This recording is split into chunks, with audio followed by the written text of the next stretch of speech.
In the Haydn 104 part of the Eduqas A-level music exam, there's always a question that looks like this. 3 or 4 marks asking you to identify 3 or 4 things in a short passage of the given movement. This is the second of 7 videos where I'll be showing you how to identify 7 of the things they're most likely to ask you about. There are only 4 examples of augmented 6th chords in Haydn 104, so it's easiest to simply memorise where they are. The first is in the key of B minor, found in bars 172 to 173 of the first movement. The second is in the third movement, bar 99 in the key of D.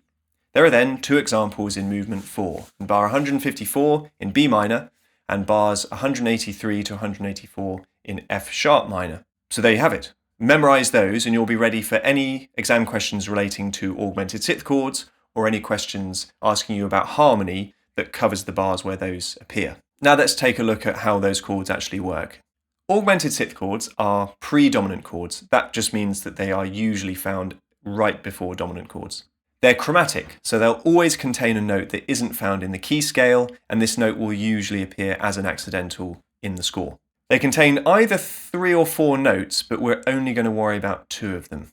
Those are the minor 6th degree of the scale in the bass, and then the raised 4th degree somewhere above it. So, to give you an example, if you're in the key of C, you'd be looking for an A flat in the bass and an F sharp somewhere else.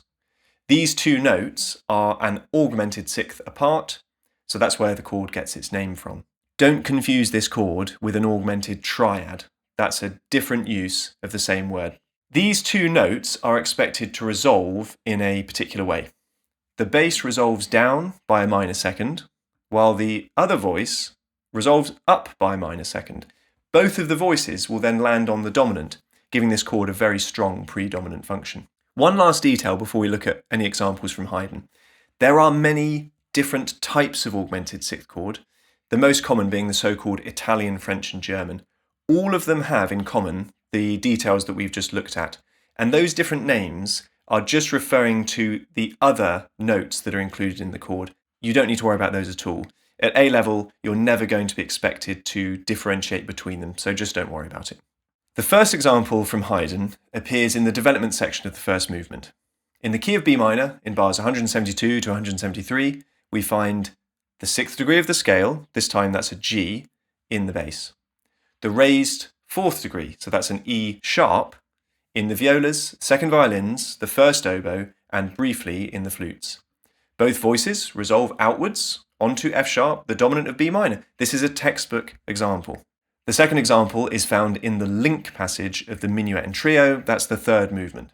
We're in the key of D this time, and in bar 99 we find the minor 6th degree of the scale, B flat, in the bass voice, played this time by the bassoons and the violas, doubling at the octave. The raised 4th degree, the G sharp, is played by the first oboe and the first violins. Both voices resolve outwards onto A, the dominant of D. This is becoming a very predictable chord. People sometimes can get very freaked out by this chord. There's no need. Memorize the 4 examples. Here's the way that it works. It works in a very predictable and consistent way. This link passage, by the way, has some interesting harmony throughout, and you can find a detailed analysis of it in the mark scheme of the 2018 paper, and I've put a link to that in the description below the video. On to movement 4 now, and this example is practically identical to the first, as it's again in B minor. So this time in bar 154, we've got the 6th degree, that's a G. In the bass, that's going to resolve down to the dominant and F sharp. We've got the raised 4th, an E sharp. In the first violins this time, resolving up to the dominant. There we go. Textbook, same thing every time. Just as in example 4, although this time there's a slight twist. This is in bars 183 to 184 of the finale, and it's in F sharp minor. We have the expected 6th degree, D, in the bass. The 4th degree of the F sharp minor scale is a B, so raising that would give you a B sharp. However, Haydn uses this chord again during a modulatory passage, and it's part of a sort of unconventional retransition at the end of the development. We're coming out of the key of E minor in the previous bars, using a chord that contains a C natural, played by the first violins. Since C natural sounds the same as B sharp, Haydn uses it as a pivot into this new key. Notes that sound the same as one another, but are spelled differently, are called enharmonic equivalents. the musical version of homophones like there, there, and there. See the description below the video for links to my A-level music resources page. You've got all of the exam past papers, mark schemes, and audio extracts there, as well as a link to my website where you can make inquiries about tuition, one-to-one or in groups. There's also links to other really good YouTube videos and resources that talk about the augmented sixth chord in a lot more detail if you're interested.